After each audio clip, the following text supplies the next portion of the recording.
Welcome back to the Hurdle the Line podcast brought to you by the AAW Network. Today's the preview show, and I am your host, Fletch. As always, I am joined by, well, I say as always, there's only one of my co-hosts on right now. We're hoping the other one can join very, very soon. But for me, at least for the entire episode, because he is the committed one, we have Carl. How are you, sir? Good evening, mate. Hope we're good. Hope we're good. Championship weekend almost upon us. It's going to be two incredibly good games. We've got a lot of news to break out for what has happened, especially probably over the last 48 hours. It's been absolutely chaos for one particular franchise. But yeah, it's all good. I'll actually tell you a quick little thing earlier on today. So I had a shower, okay? No, I've had one since before today, just to let everybody know, right? And I thought, right, I'll put myself on the scale. So I haven't weighed myself in like, I don't know, like 6 months. And usually I will weigh around about, I say, just under 12 and a half stone. I actually weighed myself. I'm actually 13.3 stone. That's the heaviest I've ever been in my entire life, and I don't know if I should be feeling pleased with myself because I'm not. You see me on camera. I'm quite skinny, but it's also quite alarming at the same time. Thinking, maybe I should, maybe I should start going to the gym. I don't know. Well, it's quite funny. I was saying that I actually did this not too long ago. So I've always been, when I met Mrs. Fletch, I like piss wet through, barely weighed like a few stone.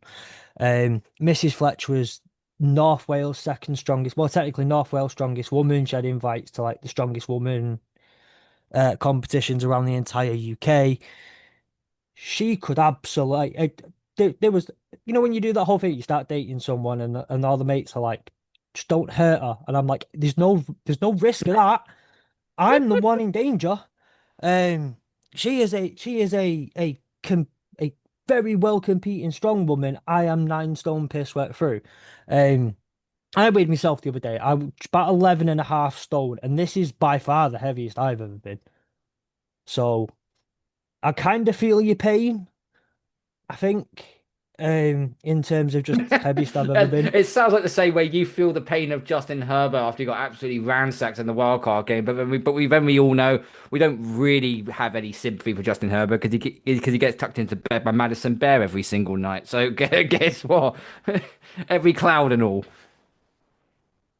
I think Mrs. Fletcher's better than Madison Bear. I'll take it though. But it's unbelievable, right? It's unfathomable that we have arrived at the NFC and AFC championship games. College Football National Championship happened on Monday night.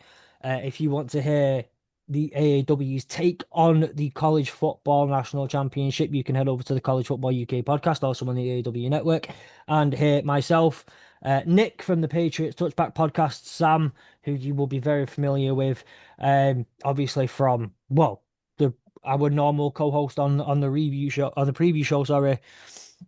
We all got into it yesterday. That episode is out now. We've got more coming out soon, as long as many other things on the going on the AEW network. But with all that in the rearview mirror, the eyes are now firmly on Sunday. My excitement is slightly different to you and Sam, though.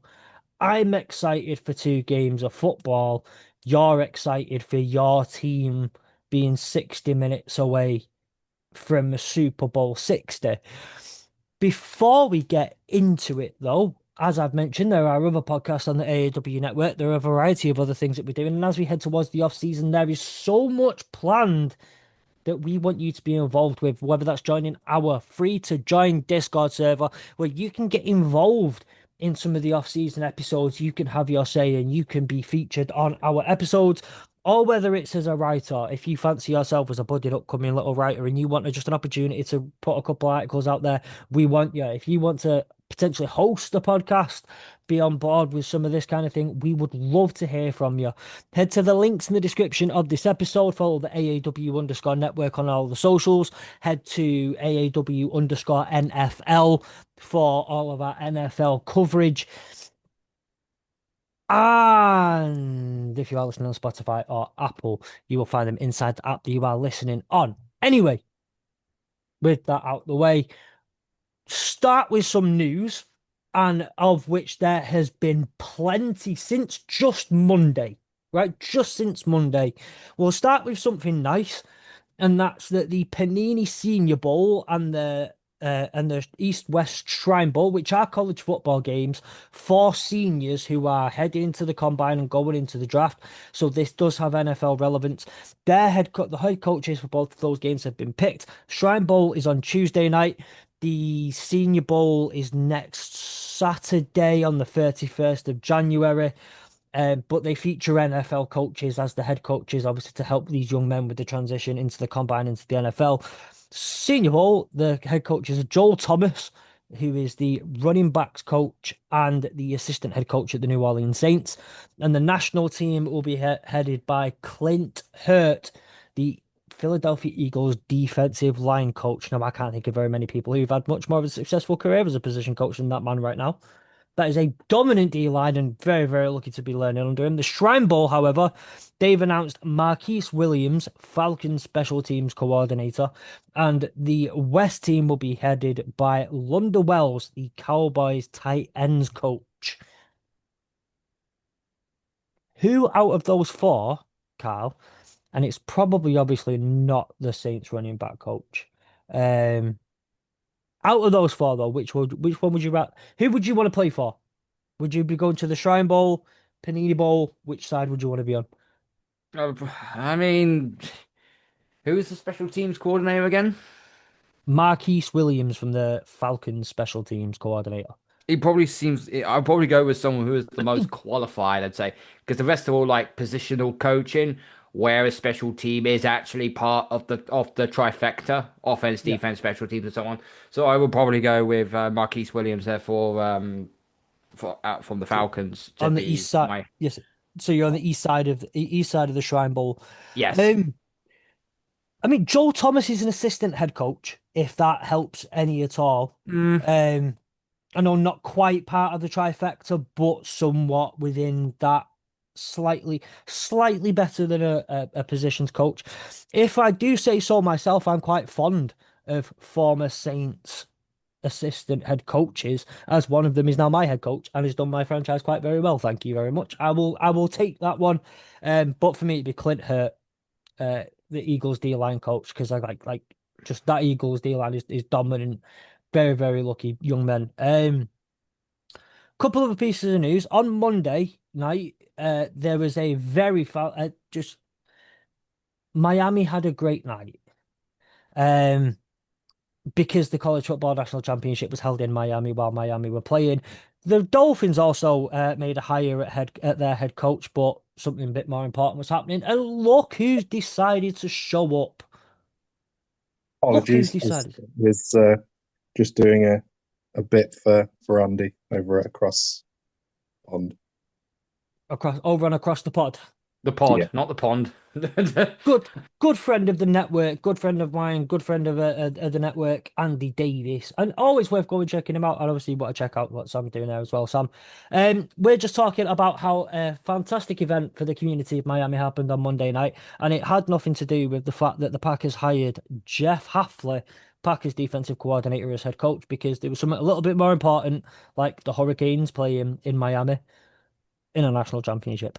But what we want to care about the most is realistically, it's because we're in the NFL, we kind of have to talk about the Dolphins instead. I've directed everybody over to talk to the College Football UK podcast, by the way, um, good. already. What do you think about the hire, though? Packers defensive coordinator Jeff Haffley to the Dolphins. To be honest, I'll be honest. I haven't really given it that much thought. It's I don't.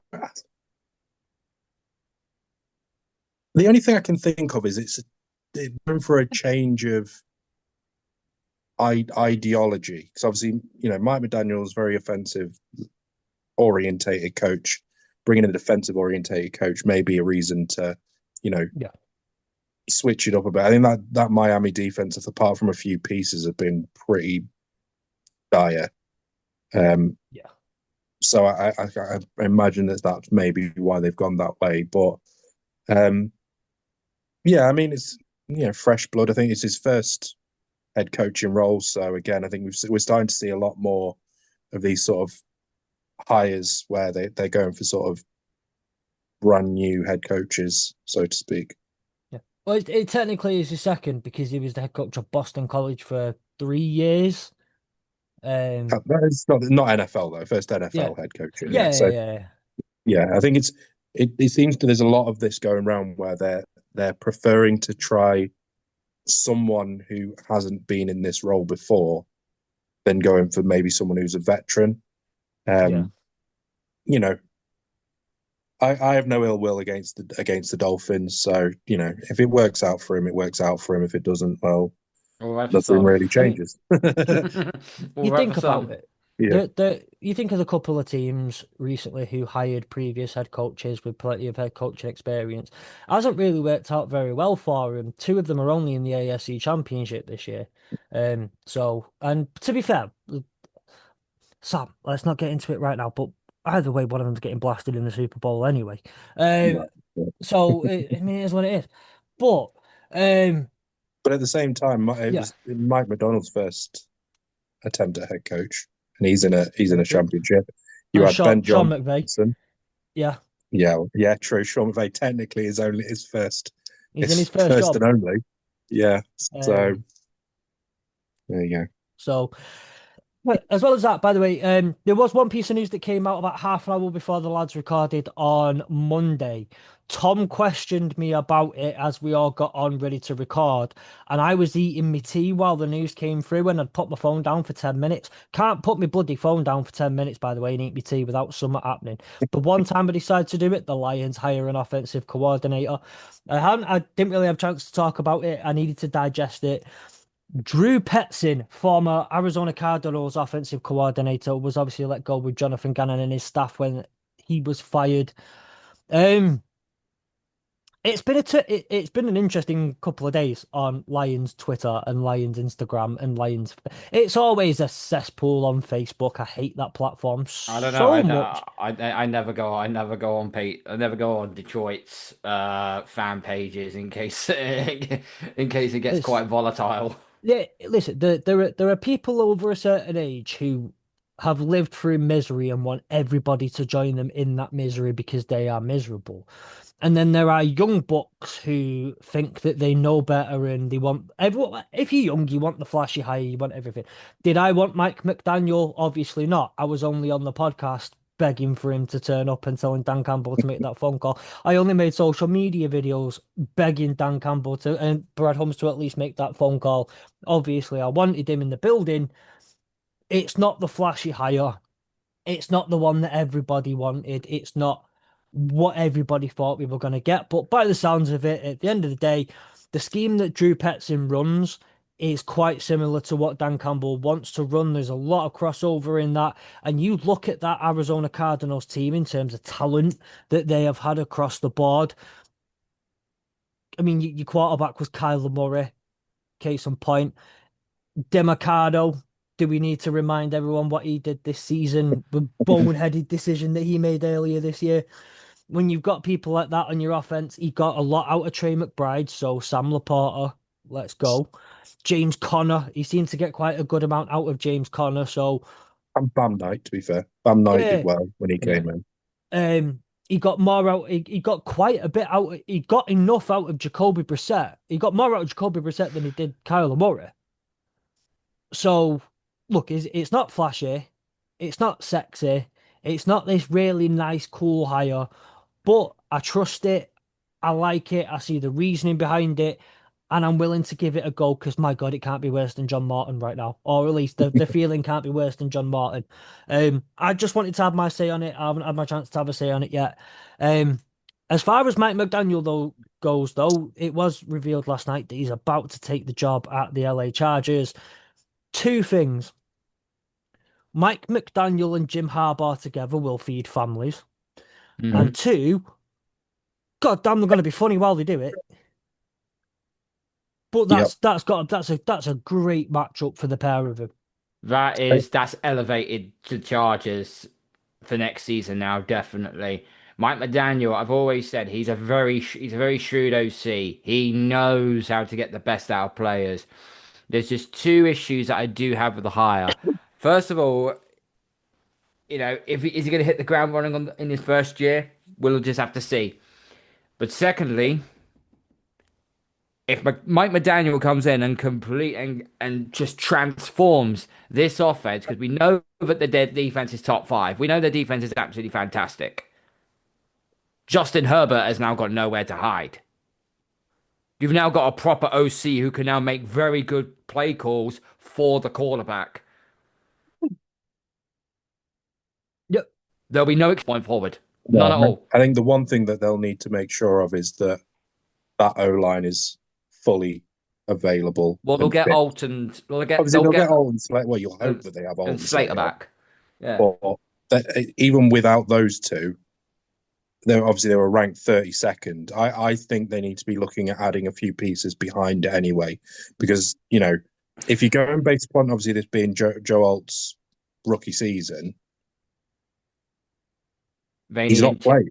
They need So interior help, and they need interior help, yeah, and they need a new center as well. Because yeah. Bozeman, although they re-signed Bozeman to a 2 year deal, which I've got absolutely no idea why the hell they done next. He was one of the worst graded centers by PFF. Um, they But need their entire interior on the line needs fixing quickly. yeah, they need depth. I think if you because 100%. one of the big things is if for whatever reason, obviously Joe Alt has spent a lot of time injured, and obviously Slater's been out. There are going to be question marks around whether the fact Joe Alt can remain healthy. And if he can't, and this is going to be a recurring issue, you need someone who can step in and it'd be good enough to at least keep that O line to top half O line. For Mike McDaniels to be able to do what he can do, and to allow Justin Herbert to do what Mike McDaniels wants him to do. I Mm. think apart from that, Amari and Hampton, great running back. Yep. Kamani Vidal has shown he can do bits. I don't think they need Eckler anymore. They can send him to pasture. I think, Keenan Allen, they probably sack off. They need to get more back out of Lad McConkey because, again, he started falling away and not being a big target. Keenan Um, Allen was getting targeted a lot more than McConkey was. That's probably why he fell off a yeah. map. So I think that they need to fix that. And maybe, see, Quentin Johnson had a good turnaround. I think he had first couple of years he couldn't catch a cold, Cool. let alone a ball.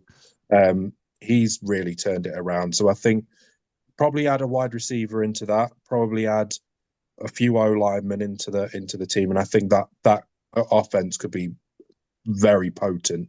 Um, They need another elite weapon. If Keenan Allen is coming back, okay, then use him as a bit part receiver, but you need a dynamite weapon. I I don't think they're think gonna. I don't think Quentin Johnson is the answer, but No, he will he's help. he's a, He will help, he's a but he's not a he's a wide good. receiver one, not by any No, stretch. he's a third wide. He's a wide receiver three. He's a Is his wide best receiver three. position. They need a wide Um, receiver one. and I think looking forward to their potential draft. I'd either be looking at targeting someone like realistically, Carnell Tate's going to be gone. Makai I th- Lemon.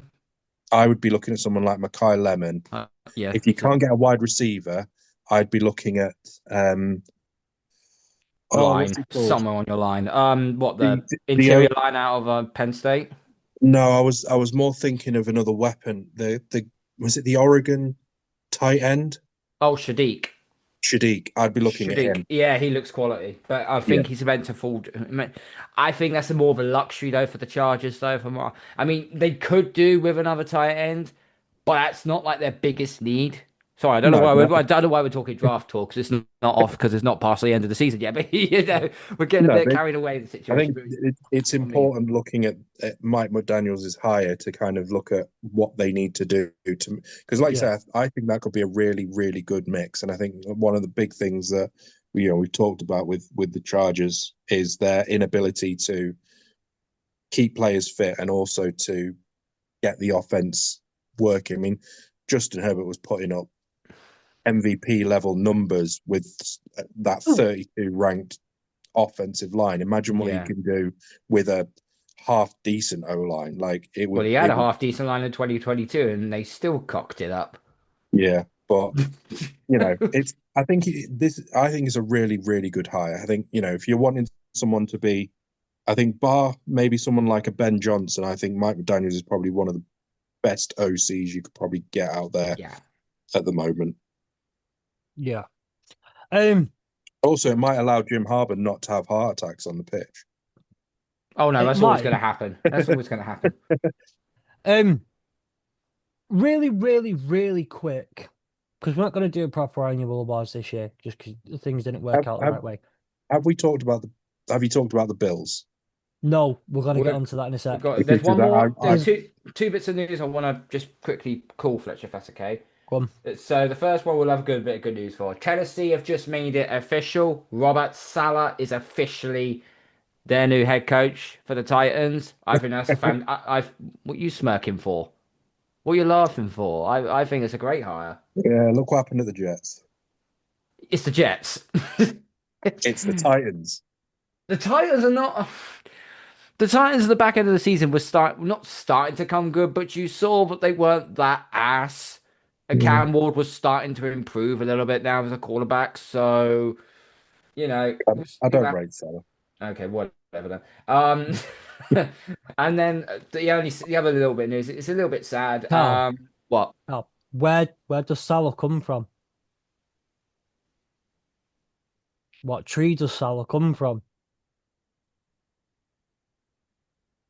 Case in point. Now you get it. What was the news? Um, Dan Skipper has announced that he is I stepping mean away that from the I did field. say, yeah, that was my piece that I said before that Uh, um genuinely heartbroken. mm. I bloody love Skip. I've never made it a secret. I love that man. Devastated. It sounds like he's going into coaching, which seems to suit him. I'd love to see him in the Lions locker room as a coach. The whole locker room loved him. So It'd be a very Dan Campbell thing to bring him in. Yeah. Because yeah, that's what happened with we go back a long time now, but back to the Houston Oilers. Mike Munchak, he retired due to injuries and joined the coaching staff. He became offensive line coach for the Oilers for until then they weren't the Oilers, but yeah, you get what I mean. yeah. Um. So really, really quick, what I want us to do is do like one more piece of news, I guess, and then we've got like Love Island, Big Brother, whatever we call it, drama type shit. We've got Towie type shit, in terms of drama. Which, by the way, I'll go on record. I used to watch Towie. I used to find it quite fun. Um, Flip that. Sam looks like he's just like he had this You almost know that godlike feeling. look. You know that feeling you had about me not liking wine gums. Yeah, so I was 16 and there's very attractive ladies on there. Um, so the finalists for the NFL end of season honors have been announced, and I'm going to run through each award. I'm going to run through the five names. Just let me know who you think deserving winner and why. So the AP Offensive Rookie of the Year, presented by EA Sports Madden NFL. Excuse me. The five finalists are Jackson Dart, quarterback, New York Giants; Emeka Egbuka, wide receiver, Tampa Bay Buccaneers; Travion Henderson, running back, New England Patriots; Tetairoa McMillan, wide receiver, Carolina Panthers; and Tyler Shook. We're getting Shook tonight, quarterback, New Orleans Saints. Who are you? Would you go for? I'm probably going to say Ted McMillan. He's been the most consistent out of the lot. And I know Jackson Dart has looked good in spurts, but he's also looked bad. Tyler Shuck, it took him a while, but then once he got going, he was unstoppable. And I think Ted McMillan has just been a consistent receiver all game. He's going to be a very very high NFL fantasy draft pick. Say in the top, probably in the top 20, I would say he's going to get picked. Top 25 maybe. Um, so Yeah, I think Tet has done really, really well this season. You know, a lot of people were saying that, oh, we shouldn't have taken Will Cow, should have taken Tet. I'm like, nope. I still stand by we took the right guy. But Tet McMillan, yeah, I think he deserves it. Sam, Yeah, Tet. I had Tet as my choice for it from before. So yeah, I still stand by that. I think he was, he's been involved in every single Panthers game, and I think he's made important plays that they've needed him for. So yeah, I yeah. think in terms of sort of especially for this, because I don't think there's been necessarily a major standout player. I just think he has been the most consistent across the year. Yeah. Um, I kind of want to give it to Jackson Dart on vibes and vibes alone. He's taken 15 years off his entire lifespan just with some of the head injuries he's taken. So I kind of feel like he deserves it for that. Tyler Shook has a song named after him. Tetarova McMillan don't have that. So there's also that going for him. But I would Yeah, but absolutely Shook agree. is a Saints as well. So Yeah, and I like sleeping in my own bed. So I don't badmouth the Saints on air. I never have and never will.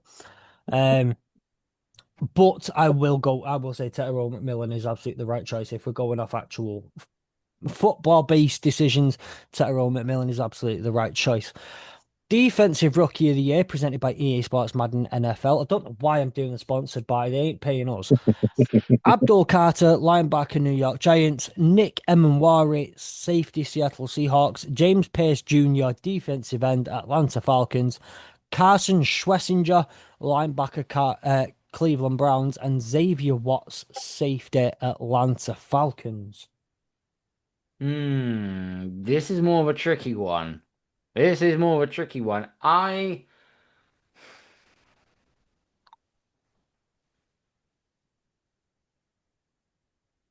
think James Pierce Jr. has been absolutely phenomenal for Atlanta.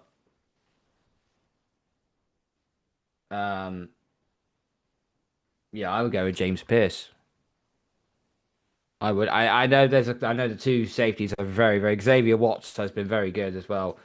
But James Pierce Jr., there's a reason why they had two picks in the first round, didn't they? They got I don't know who they picked first, but I don't know if that was the one they traded up for to go and get James Pierce as well, but maybe the other way James around. Pierce was the one that they traded our first round for.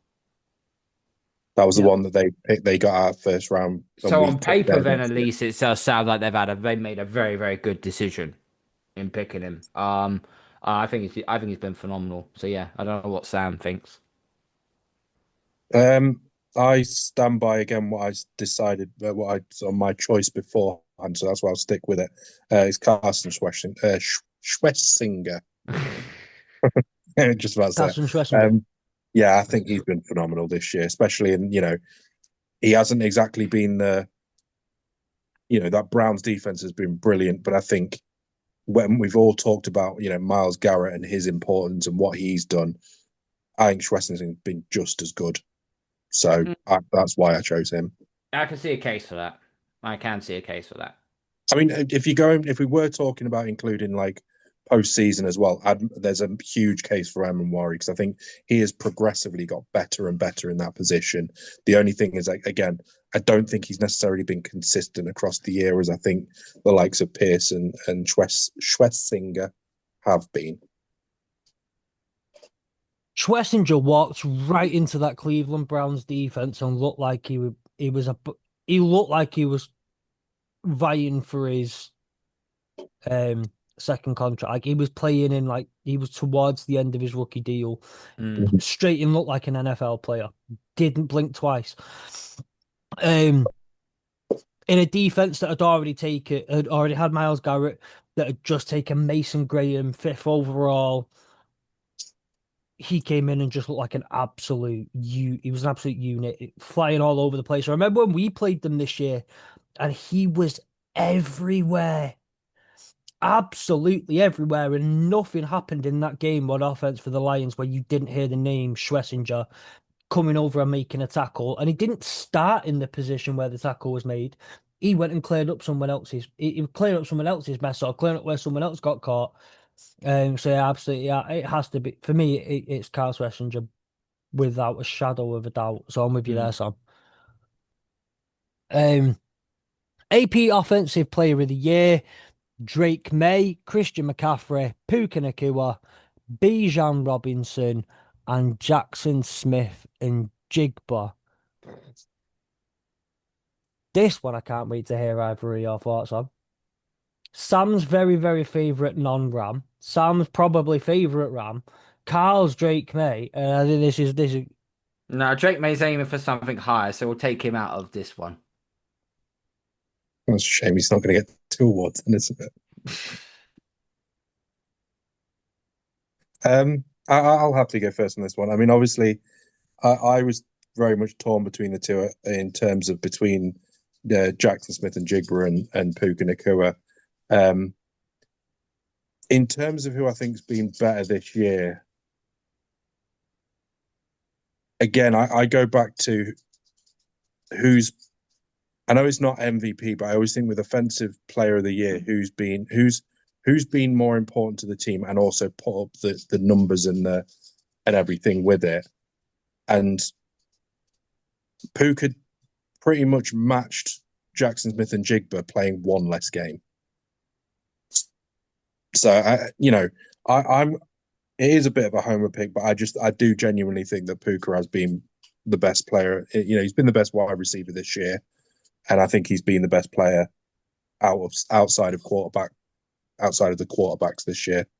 Um, Bijan has been brilliant. I would have made more of a case for maybe someone like a Christian McCaffrey. Or, I mean, to be honest, one of the outside picks I had was actually Trey McBride, so he probably would have been in there for me. But yeah, I'm going to stick with Puka.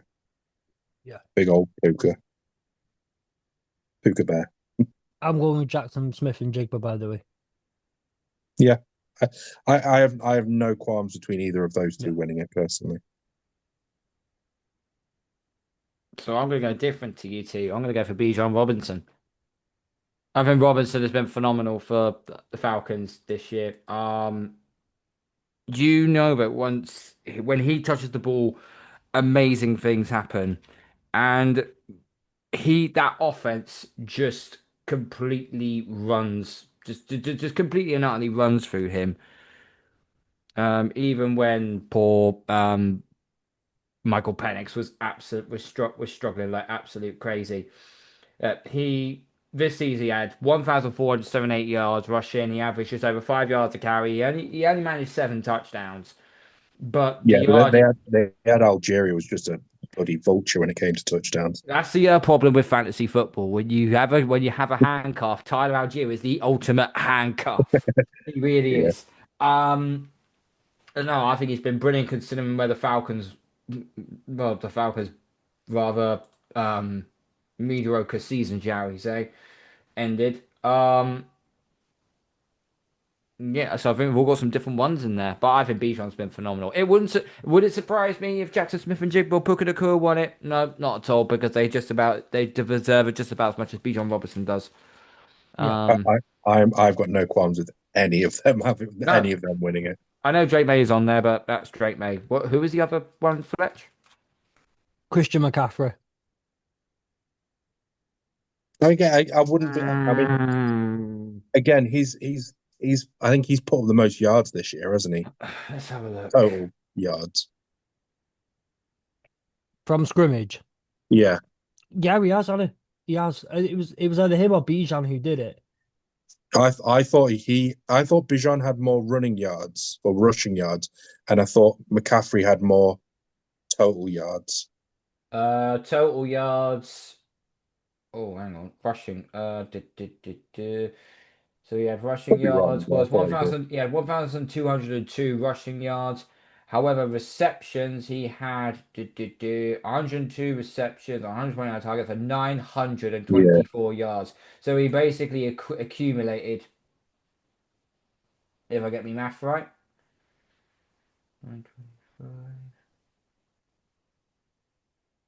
2,107 yards from scrimmage. Yes, he has a case. He has a very, very huge case that McCaffrey has. I will. Although, I will add this though, but Bijan did have more. He had 2,298 scrimmage yards. So Okay, so that maybe takes him out of the question. I okay. genuinely thought Christian McCaffrey had more, but I think if there's one player that could actually do that, actually, I think Christian McCaffrey will win another sort of award, but we'll probably get down to later on. Don't know what you're on about. Comeback player of the year. Aaron Hutchinson, my friend. I told you. I said at the start of the season, you think I'm letting go of this one now? I'm a dog with a bone with it. I'm a dog with a bone. Speaking of, oh wait, no, we've got one more. Actually, so AP Defensive Player of the Year: Will Anderson, Nick Benito, Miles Garrett, Aiden Hutchinson, and Micah Parsons. I think we can Miles all Garrett. collectively say at the same time, Miles Garrett. Miles Garrett. I mean, Will Anderson's a very close second, but Miles Garrett, he broke Strahan's record, even though it took him one game more to break it, but the record's broken nonetheless. And like nearly 200 snaps less. Hmm.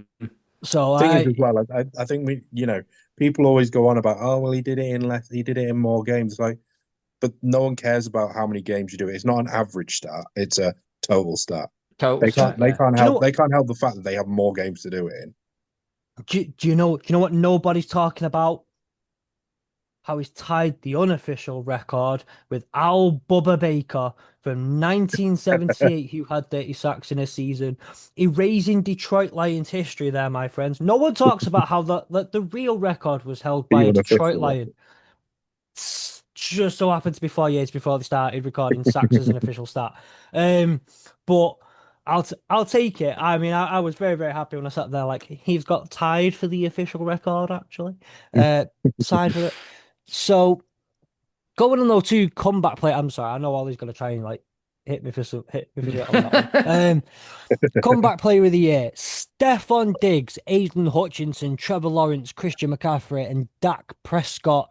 I've already said dog with a bone. I don't care. I am a homer. Aiden Hutchinson. Yeah, I'm going to run CMC.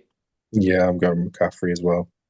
So we've all chosen I could Aiden have very easily taken Hutchinson. a leaf out of your book, Fletch, and gone for and been a homer and gone for Stephon Diggs, but after his antics off the field, I think that kind of soured it. So no, run CMC. I think the thing about why I think CMC was deserves it is the fact that he basically he was out the whole of last year, and he was out for significant parts of the year before, and he still put up 2,100 yards on It's offense. incredible. Yeah, but the thing is, they had no receivers, did they? It's Well, all no, injured. but even when they've had receivers, he's been the most important player on that team. He is, and he will continue to be. But Yeah, that probably his shelf life isn't going to last that much longer yeah. because they keep using him and use. Yeah, he keeps producing, which is fantastic. But at some point, and he's already had a number of really bad injuries already. It's only going to take one more bad injury, and it might not. It He may can all then be. win another comeback. No, as impressive as Aiden Hutchinson has been since coming back from that leg break, I just think McCaffrey has been next level. Like he was Yeah. at one point, he was the outright favorite to win the offensive player of the year at one point because he was just putting up such crazy numbers and being so important. And then it slowed down a bit. But whereas I think on defense, it was Miles Garrett pretty much from the very Yeah. start. Yeah. So Oh yeah. I think that the closeness of McCaffrey in that Offensive Player of the Year award is the reason why I would have him over Aiden Hutchinson. But it's Oh not yeah. that's not a slight against Hutchinson. That's No, more of a it's not. What a crazy coincidence. We've got some serious tech issues. Both Carl and Sam did say Aiden Hutchinson for comeback player of the year. The mics have just cut out for the last 3 minutes. How crazy. No, that's absolutely fair. And to be fair, if I wasn't being a homer, I'd agree with you. But I'm being a homer, and I don't care. AP Coach of the Year: Liam Cohen, Ben Johnson, Mike McDonald, Kyle Shanahan, Mike Vrabel. Anywhere between Ben Johnson, Mike McDonald, and Mike Vrabel for me is absolutely fine. And that's not taken away from what Liam Cohen's done. That's not taken away from Kyle Shanahan. Ben Johnson, Mike McDonald, and Mike Vrabel, any three of them, I'm happy. I think Ben Johnson is up there. Mike McDonald has done really well for Seattle, but let's be real, Seattle weren't exactly down in the dumps last year, were they? They weren't far off. They were what was their record last year, Sam? It was either 10-7 or 9-8. Right, so they weren't It was so they still a were so positive. I'm pretty sure it was still a positive result. it was Like still a positive. positive result, so they weren't like a million miles off, but obviously now they're the number one seed. So it's a great, a great second part to the season. Whereas, Ben Johnson, he's gone into a Chicago Bears team which was just on flat on its backside. Yeah, Obviously they got obviously it they was got 10. Kate. It was 10-7. It was 10-7, thank you. Yeah. But they drafted Caleb Williams because that was the obvious pick at the time. They spent a lot of money on this offensive line, retooling it. Got great weapons. Their defense is still worrisome, but I think Ben Johnson has done well. The only thing I don't like about Ben Johnson, and I noticed this a lot whilst watching Sunday Night Football with the Rams game, let's go gambling on fourth down every single time. Bro, yeah, it's a playoffs. Just take the fucking points. Please, for Christ's sake. Jeez, it's not that hard. So that kind of No. refutes what, but Didn't he do the same thing for the Bears? yes, he did. Yeah, for the Lions, sorry. For the Lions as well. Yeah. Yeah. And do you know who got all the heat for that? Because it was Yeah, it was Dan Campbell. Dan Dan Campbell, Campbell. and he's still getting for heat now because he's now called play. He play called. I He took the ropes off Morton. the thing is that I'm not in the playoffs season, but No, but in regular season he like still did. I stand by it. I like aggression. I stand by the aggression. I've stood by it for 2 years. I've sat there on the pod. I was sat there on the pod last year saying I agree with Mhm. the aggression. It's The problem with it is the fact that he tried it 4 times against us, and it worked once. If he just If kicked he'd the have just, PA, if if he he had if he just three if of he those, yeah. at least 2 of those, he could have kicked field goals. They'd have won the game, and that's the only Situational thing. no. football. Yeah. Situational football. Think about it. And it's not like you was in SoFi. You was in Mm. Soldier Field. You was in your own backyard. Mm. You got home field advantage. Take the points. Kick the field goal. Let them try and run down on you and get a touchdown. I'm not getting it with this is I love this debate and I'll have this debate and like we can do play call like I'll do play calling debates any day anytime, just not right now because we've got an episode to get through, but I fundamentally disagree and we'll leave it at that. So who's your head coach of the year? I think we I'm know who Carl's is. well. I'm the homer, so I'm going to go Mike Vrabel. He's at 4-13 and took us to the AFC Championship. I mean, come on. I Regular season award, but it still stands. I'm just saying, but it's a regular season award, so Well, playoffs yeah. don't count. I always go based off what is the expectation at the start of the year. For me, the Seahawks were expected to improve on their 10-7. They were expected to be up and around, near and around the Rams and that. They're expected to at least compete. So for me, the step up from where the expectation to where they are, I think although it was a step up, it wasn't as big a step up. I'd make a massive case for Liam Cohen. I think turning around that Jags team, it was arguably the worst defense last year, and the defense has made big plays this year. We were talking about, was this potentially Trevor Lawrence's last chance at being a franchise quarterback, and It he's felt at the start. absolutely turned it around. Like he made plays that got him into the playoffs. It wasn't a case of that they looked their way in. They made plays to get him into the playoffs, and I think there were regular times throughout this year where Liam Cohen stood up and made and put the pressure onto Trevor Lawrence and made him become the quarterback that could go and win games that we never thought that they could win. However, I would make the same argument for Mike Vrabel in the sense that there was no expectation of them even consider. And we can talk about all the superlatives that come with how their record came to be and the easy schedule, blah blah blah. But at the end of the day, even with the schedule at the start of the year, no one expected them to be 14-3, winning their division and pushing on, arguably pushing to be the number one seed. And that's the biggest thing. Is it's for me, it's expectation versus reality. And for me, Mike Vrabel has made the biggest step up from where expectation to reality was. So that's why I would give it to Vrabel. I said in the off season that the Patriots were obviously most people considered the Patriots to maybe be a game or two better than they were last year. And you can go back to any episode you want when we were doing, especially the AFC previews. I said that like the Patriots will be not a sneaky playoff team. The Patriots will be looking to get into the playoffs as a wild card. And I stood by Mike Vrabel and a second year Drake May being enough to give the Patriots maybe around 6 more wins and have them as a playoff team. Now, I'm pretty sure, and I'm hoping, Kyle, you can sit there and agree with me. They've gone way above and beyond that. I don't think you were expecting an AFC Championship game this year. It was be better than last year, set that Mike Vrabel culture, and see and just let Drake May progress. You get to the AFC Champion, it's gone above and beyond. I got laughed at by 2 people when I said that. Who feels silly now? Neither myself nor the touchback lot said that we will win more than 10 games. I think me and Nick did basically say, because of the way the schedule looked, like, okay, there's some teams we could beat here, but there's teams we will lose to. If everything fell into accord and fell everything in place, 12-5 is our ceiling. That'll give us the first wild card. Potentially would have given us the first wild card. That was the highest we went.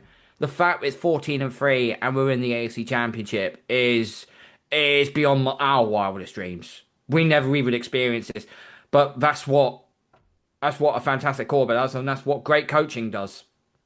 Yeah. I mean, to be fair, no one saw it being as cupcake as it was.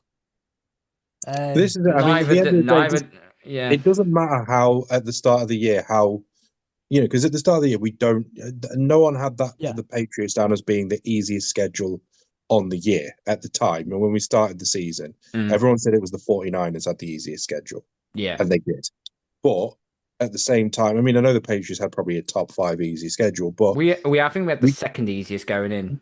but we never know how the season's going to pan out, do we? Like you could have ended up that you take out the divisional games. There are games in there which easily could go one of two ways, and I think it's sometimes that we put too much into what the schedule could be, rather than just seeing how the season plays out. And we don't. I still don't think a lot of people expected the Patriots to be as good on all 3 phases of the game as they were. And I think that's been the impressive part, is how much has changed on every single front. Yeah. Second in total. So yeah, I think it's second in total offense, third in total defense. Through this season, going through to the playoffs as well. It's just I've done a complete 180 on what we expected, and I'm glad you had my back regarding of the schedule and that, because otherwise I was about to eviscerate your greatest show on turf in 1999, who also had the easiest schedule in the NFL as well. But guess what? No one talks about that because they won the Super Bowl and they were called the greatest show on turf because their offense was absolutely legit. It was elite. So I mean, it happened. People have easy schedules. You can't do anything about it. it was also a time. It was also a time when men were men and social media didn't exist back then. So I mean, like, you cannot, at the end of the day, just a bit SEC. Going on to the most valuable player, the MVP, Josh Allen, Trevor Lawrence, Drake May, Christian McCaffrey, and Matthew Stafford. Matthew Stafford, yeah. Yes. No, Yeah. I don't know how. Carl, I appreciate you, but I don't see how you can make this argument against Matthew Oh, Stafford. I can very easily make this argument. Be my guest. So, let's look at. So Stafford has done well for what he's done. Okay, how many touchdowns has he scored? 45. 45. Cool. How many of them touchdowns were at the 1 yard line? 8. Right. Are you sure about that? Yeah, I thought. 13 were in the 5 yards, only 8 were at the 1 yard line. Right. And So this is the instead, right, bollocks that people have been it's pushing. Pat static. It's Pat static. I don't care what anyone says. How Run the how ball. how did he get there? Run the ball. How did he get there? What he He did passed, not run the obviously. ball. He threw the ball. He threw the He made ball. the passes. He made the plays. Yeah. And Drake May's also been in those 1 yard situation. What did he do? He hands off to Stevenson or Henderson to run it in. Not a Pat statter. So Well, yeah, but then you could just say it's Pat Stettin, the Pat running Stadder. back. stat I'm sorry. I'm sorry. Patford. What you weren't out here making that case for Goff when Jamal Williams was punching him in from the 1 yard line all season. Yeah, but No he one was wasn't. making the case for Goff as an MVP when Jamal Yeah, that's Williams was true. doing the same thing. And he broke Barry Sanders' single season record for touchdowns as a running back Mm-hmm. when majority of them were from the 1 yard line. Mm-hmm. Even if you take out the 8 touchdowns that he threw from the 1 yard line, he still had more touchdowns than May. Cool. Cool. So your receiving core. You got Puka Nakua is probably Well, the best if receiver. we're gonna go down this, then we'll just bring up the easy schedule. This is how it's going to run every single time. You had an easier schedule. You had a You better play. You had easier teams to play The Los against. Angeles Rams and Matthew Stafford had better weapons to use than what Drake May had in New England. I'll give you New England's weapons right now. You had a 32-year-old Stephon Diggs who's coming off a torn ACL. No one thought that Diggs would come back and have 1,000 yard receiving on the season, right? No one said that. We got Matt Hollins, who's a journeyman, who was basically the third or fourth string receiver for the Buffalo Bills, right? No one expected him to do much. You have Pop Douglas, who's a sixth round draft pick, not expecting to do much. Kayshon Boutte, sixth round selection 2 years ago. Now he looks like he is going to get paid, right? Hunter Henry, okay, veteran tight end, but he's not Travis Kelce. He's not a George Kittle, right? He's only put up regular high numbers for multiple Oh years. wow, so he's done it in a straight season. Yeah, it's also due to the quarterback as well. And then they got the running game with Stevenson, who was fumbling early, and you had Travion, who, all right, he's had good spurs. The problem is, though, he either rushes for 3 yards or he rushes for fucking 300 yards. There's no in between with him. I just think with the way Drake has played, he's had to try and elevate his receivers around him. Whereas I think Stafford already knows he's got two important players already on that roster who he knows he can rely on, which is Devontae Adams, who is going to be a first ballot Hall of Famer. He's going to have a bus in Canton, and Puka Nakua is probably the number one or two receiver in the NFL currently. I say number one or two because Jackson Smith and Jigba's probably not that far behind him. Okay. What what do all these wide receivers that have been elite wide receivers at the time when they've been playing had in common? When we talk about Megatron, we talk about Cooper Cup, we talk about Puka Nakua. What have they all had in common to make them so good? Because the only thing they can do is make the runs, but they still got to have the ball thrown to them. The thing they've had in common is Matthew Stafford. We've seen Cooper Cup before Matthew Stafford joined be a good wide receiver, but not be an elite wide receiver. Puka Nakua, we've only seen him with Matt Stafford. So arguably, you could say the only reason he's got to the level he is because of Matthew Stafford. The only reason that these players become elite is because they have an elite person throwing it to them. And if you're going to say that the only reason Hunter Henry was putting up regular stats was because he had an elite guy throwing it to him, or the only reason that, other players have done so well is because they have an elite throwing back. It's down to the quarterback to be able to make those plays. And I'll even throw out here, by the way, that Drake May had a top 5 O line. Matthew Stafford had a bottom 12 O line. What, this season? Yes. Was our offensive line really ranked fifth in the NFL? Because I don't believe that for a I think it was second. ranked fifth because of the the teams you were playing opposite more than anything. Fifth in pass blocking, and the Rams were 21st in pass blocking. And we did have to go up against I think I did a comparison around the coverage teams that we had to play this year in terms of passing coverage, and we had a lot more difficult teams to play who had better pass coverage defenses than than the than the Patriots did. I'm not trying to say that what Drake May has done this year is not brilliant.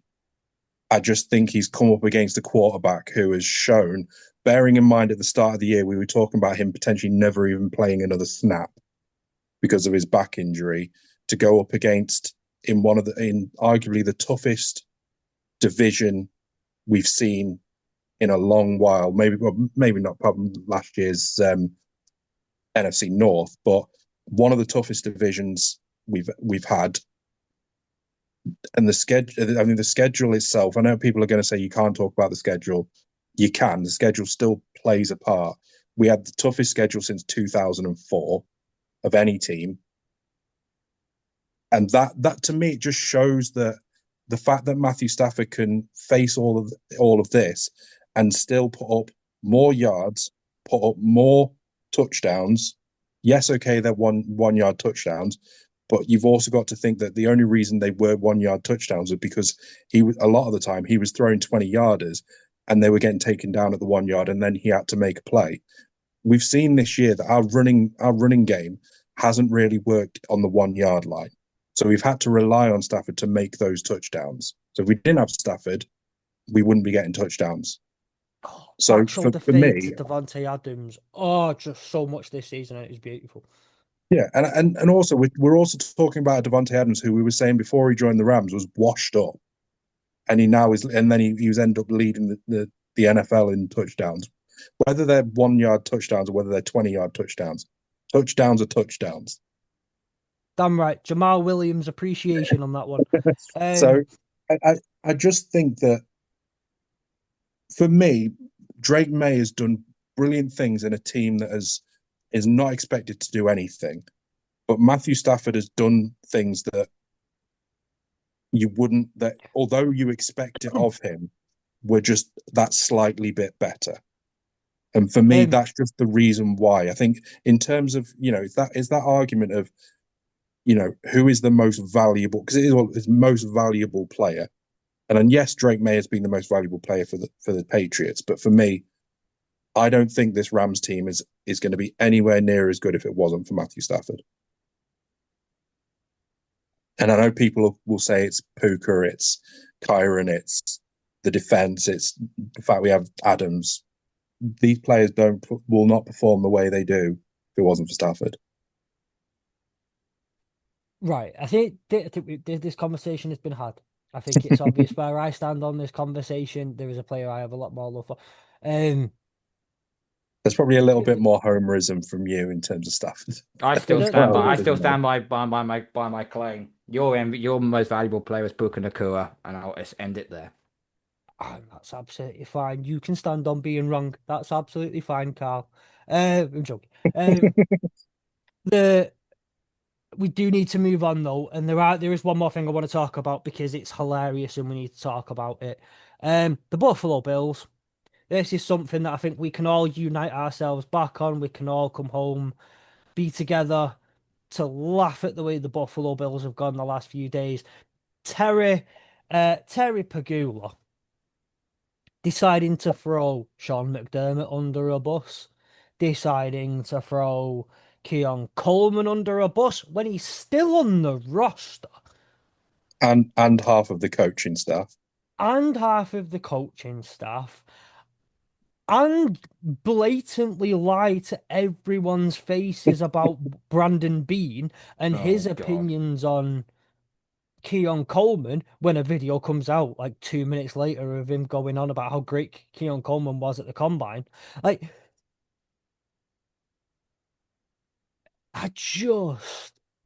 it reaffirms, in my opinion, They fired the wrong man. But actually, it should have been Terry Pagula who was out the door, because what an idiot. Right. So there's a few things to rebuttal off this one, okay? I believe it was the right call to fire Sean McDermott. I don't know why we've got why Sam, you've Yeah, got but two one of screens on them's your thing here. smiling. It's really weird. But one of them's That's better. smiling, and I like that, Sam, the one that's He's smiling. gone now. He's gone The other now. one, the other one's gone. The other one's gone. The But no, smiling Sam's gone. Oh, that's a shame. Anyway, back on topic.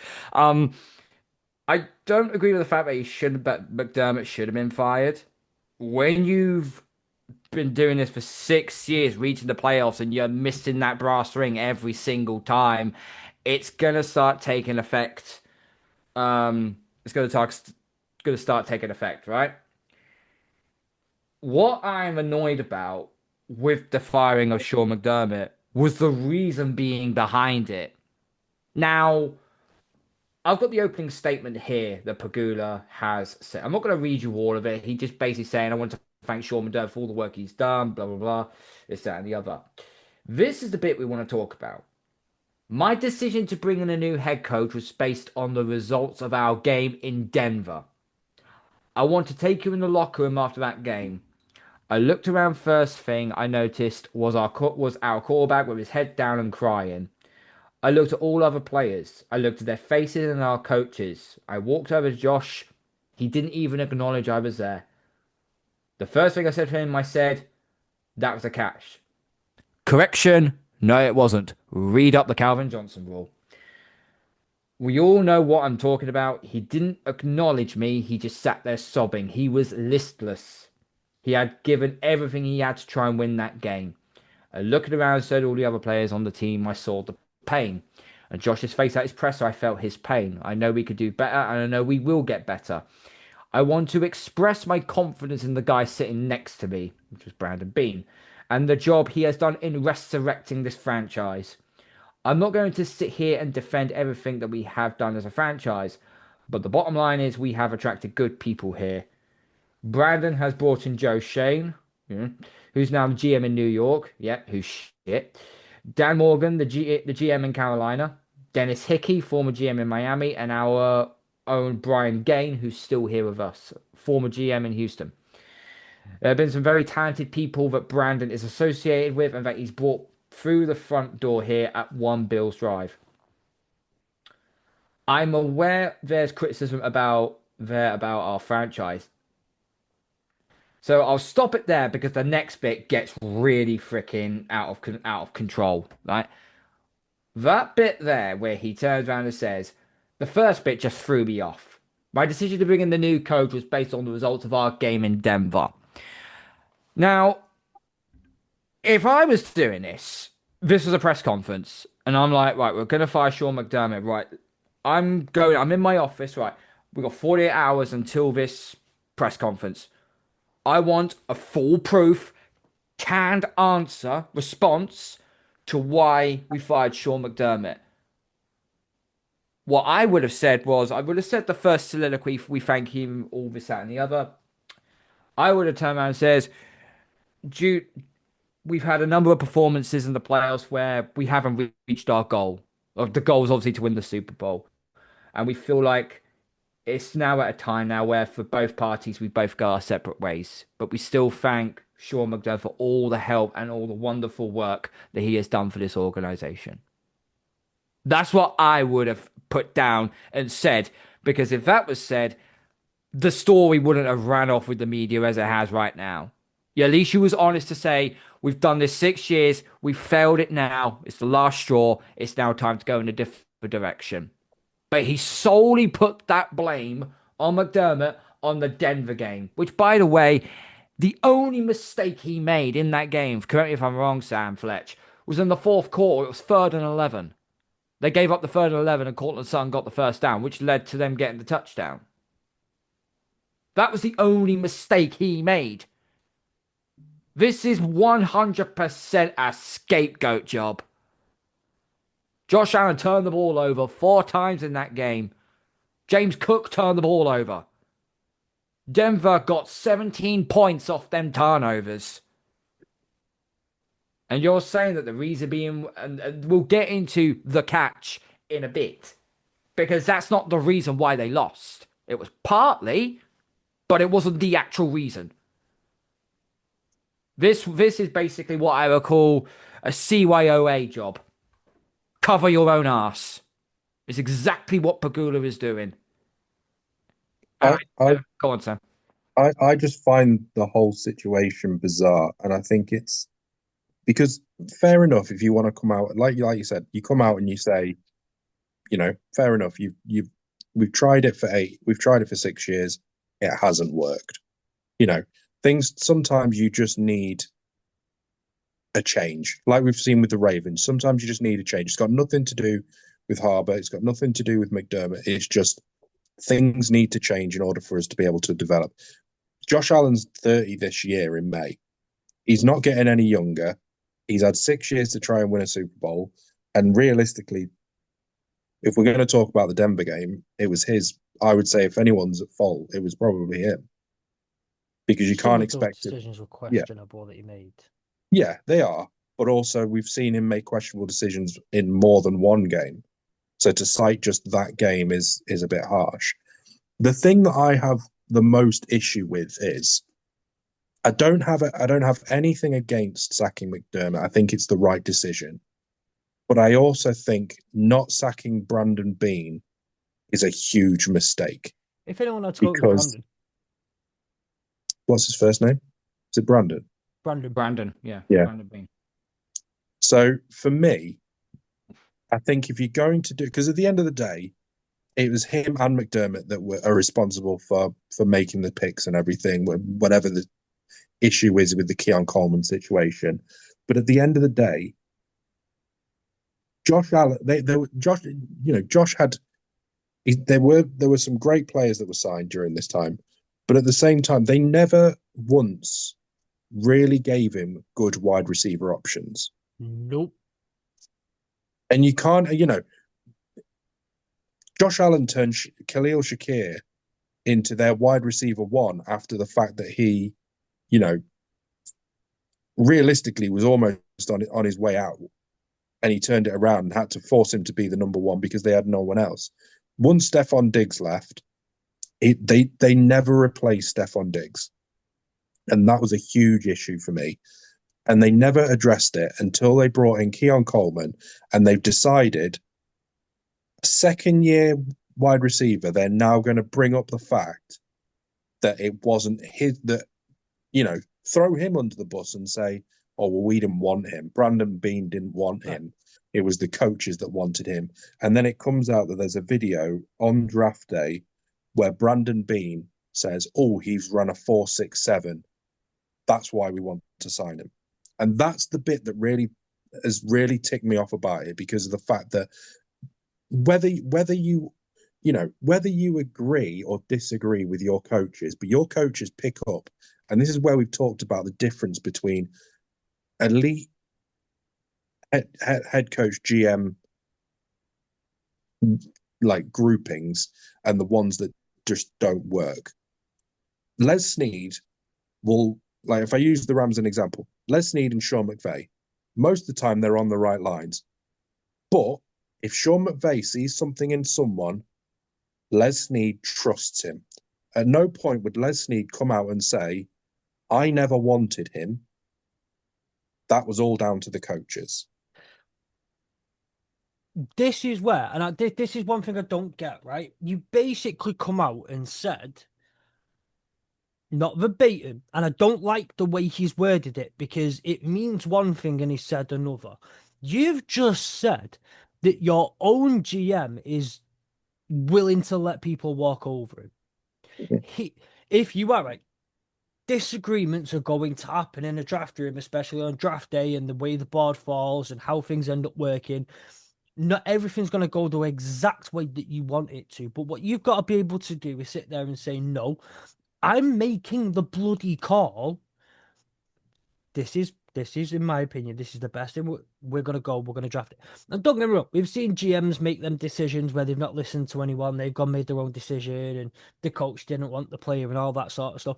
I don't think Sean McDermott's the type of guy to go, no, actually, I wanted Keon Coleman, so we're going to mess up this guy's career on that basis of he's not Keon Coleman. But you basically just said that your GM was not willing to do his own job, not willing to put his own foot down and say, "This is my job. I'm going to make the call. I'm going to draft the player that I think is best for us." And he let other people walk over him. And you've done it in a way, then said, "See, you did it because he was really nice and being a team player, and it's just how kind-hearted he is that like."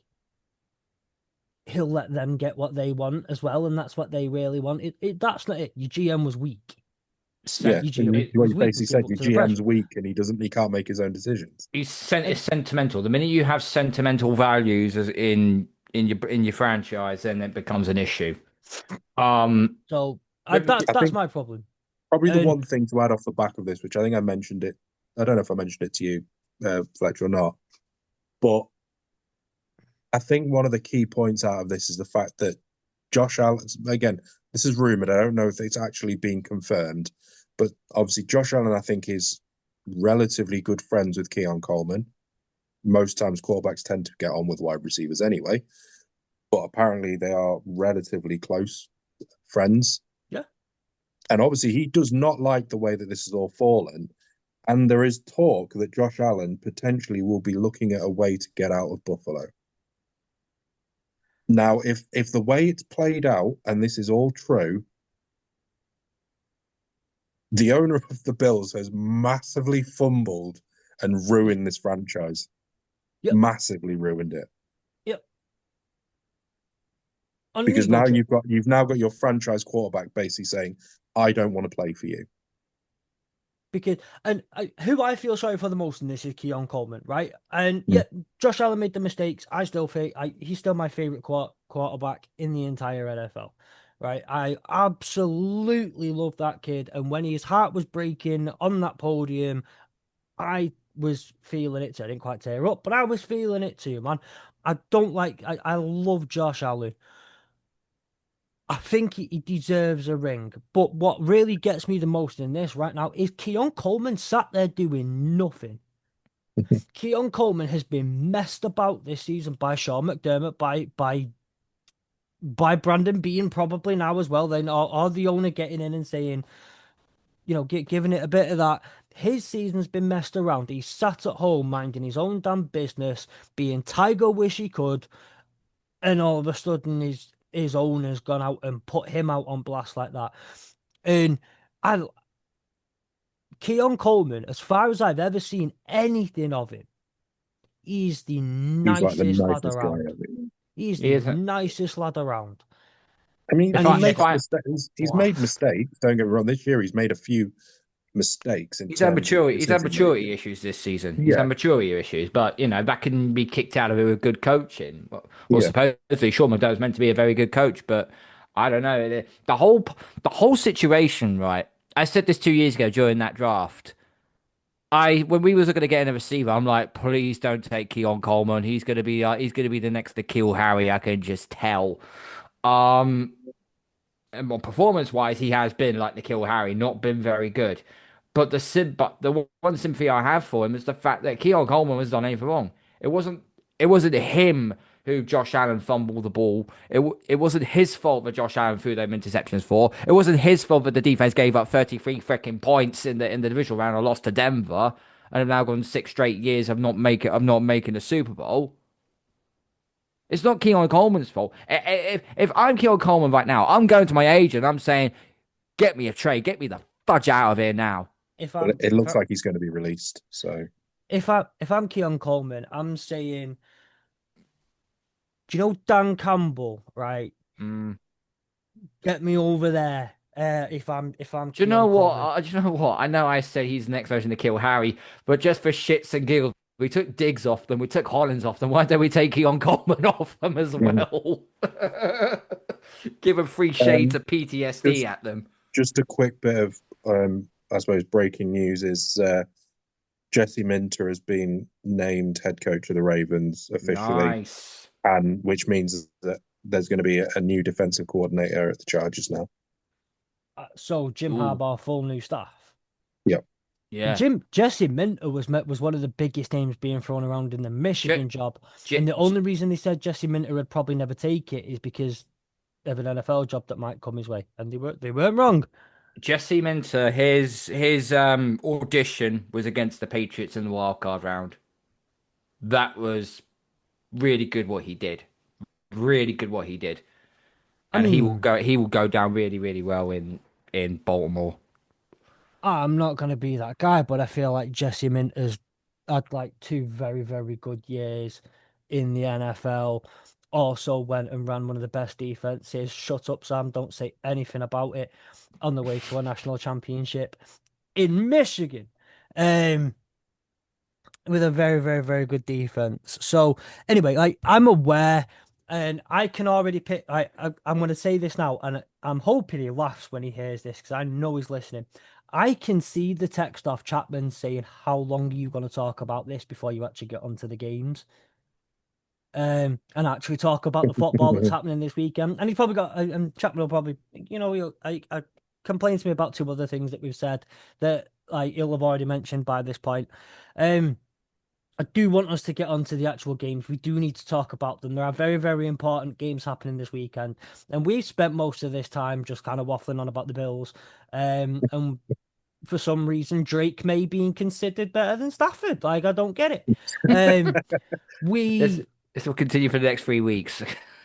Yeah. um, All Or the two awards 2 weeks at get least. started. that's fine. You'll have plenty of time over the next couple of weeks while Sam's preparing for a Super Bowl. The Wow. The last one, arrogance is on last, full display here. Jesus Christ. um, so go with the first one. We'll go with the AFC Championship. I'll do me little intro on this one, and then Carl, I'll give you your like as long as you need on this one. 55 meets all time between the Denver Broncos and the New England Patriots, who traveled to Mile High to face the number one seeded Denver Broncos, who overcame the Buffalo Bills last week in overtime. They have Denver Broncos lead the series 31-24. They played 5 times in the playoffs before. 4 of those games have been at Mile High, and Denver have won all 4 of those games at Mile High. The Patriots, though, did beat the Denver Broncos in New England in the other playoff meet. One interesting start about this game is Jarrett Stidham is destined to make his fifth career start, his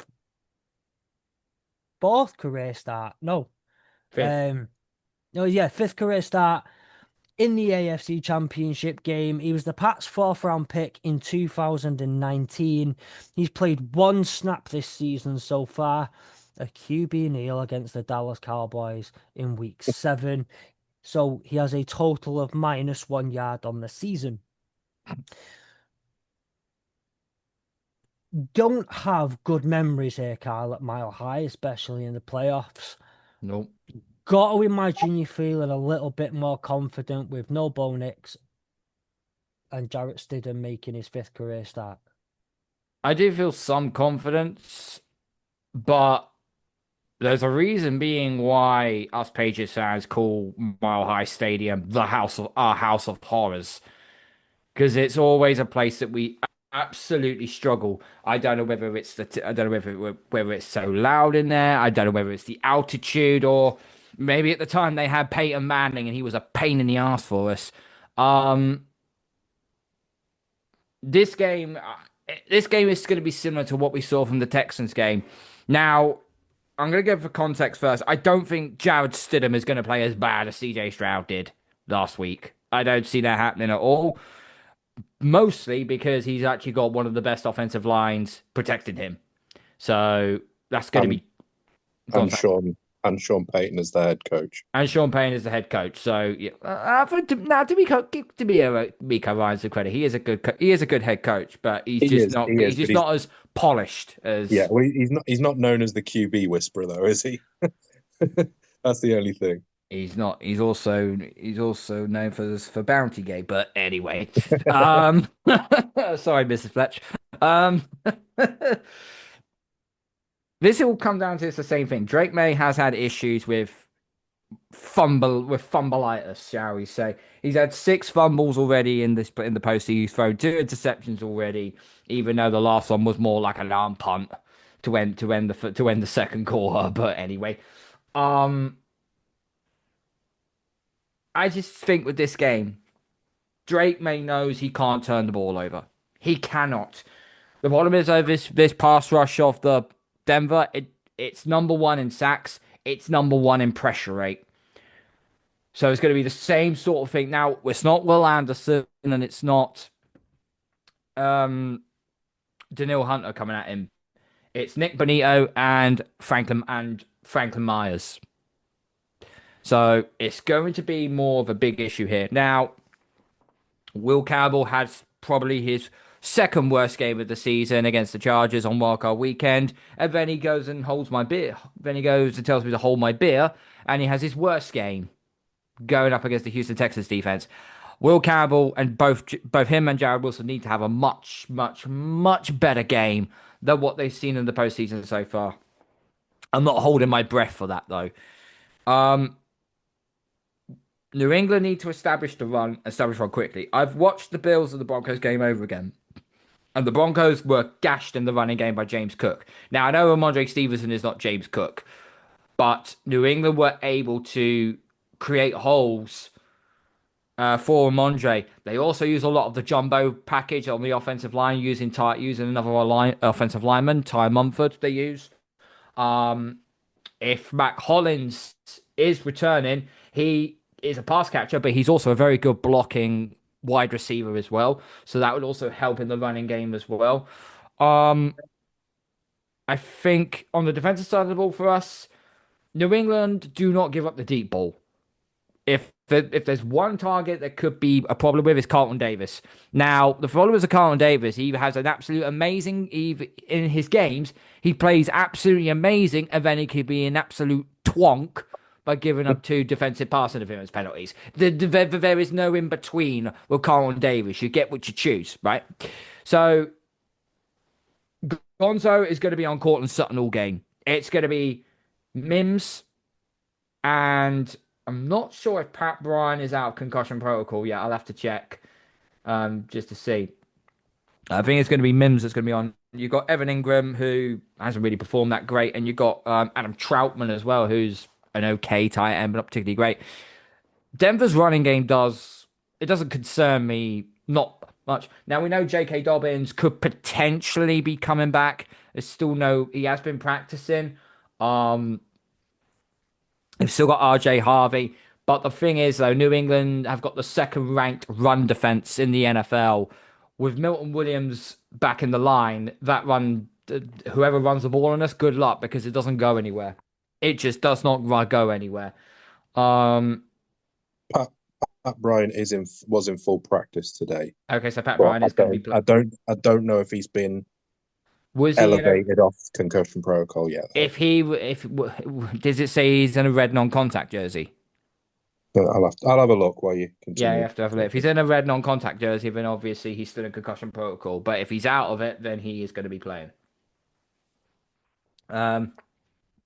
Jared Stidham, a funny story. So he's had 4 starts, right? His last game he played was in week 18 of 2023, where he threw for 365 yards, 3 touchdowns, and 2 interceptions. It was against the 49ers defense, so the 49ers defense was still very good, by the way. But it was week 18, and week 18 is usually a duff game. So do it up what you will. It was also in SoFi. It was also in. I think it was in Raiders. I think it was in Las Vegas, in the confines of a dome. I've seen the weather forecast already, and kickoff time in British temperature times we'll use is going to be -6. That's going to be cold. Stidham is not used to playing in the cold. This is going to come down to 3 parts. Drake May has got to keep hold of the ball. He's been practicing ball security all throughout the last 2 days of training. easier said than done. The offensive line has got to do better to protect him and give him a bit of time. And the interior pass rush of New England have got to unsettle um, Stidham. If you leave him to sit back in the pocket, his completion percentage is around about 70%. If you rush him and make him flap, it's 40%. So getting as much heat on him is going to be, you're going to see a lot of blitzes be dialed up. A lot of different packages that Zach Kerr, our defensive play caller, is going to be throwing it this way.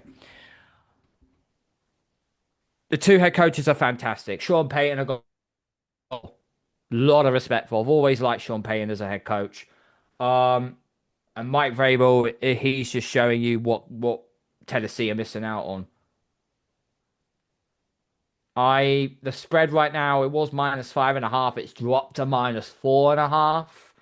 Not quite sure why that is. Maybe because J.K. Dobbins might be returning. I'm not 100% sure. But Bryant was, it just says, was full participant, was spotted wearing a Guardian cap during practice. No mention of him when wearing non-contact red he's shirt. more than likely going to be playing then, if I had to take a wild guess. It, But al- it, he's more of the slot, so that'll be Marcus Jones's job to cover there's him. also Franklin is trending towards, he's limited practice, so he's been dealing with a hamstring injury, so it's possible he may be back as well. More than likely. Well, he was playing So, last week's game anyway, so yeah. um, But yeah, I don't think Dobbins is going to play. He's trending in the right direction, but I don't. He'll definitely, if anything, if he does play, he'll be on a a very snap count. limited snap count. Snap count, yeah. So that those are the reasons why maybe that has dropped slightly, just because they're getting a few more weapons back for Stidham. Yep, To New England have also they had Mac Hollins practice today as well. So that's huge for us. That is huge for us, really. I can't believe I'm saying that Mac Hollins is a receiver we so desperately need. That's really weird of me to say that, but anyway. But yeah, those are the tales of the tape of the game. It'll be a good game. It's going to be a nervy one.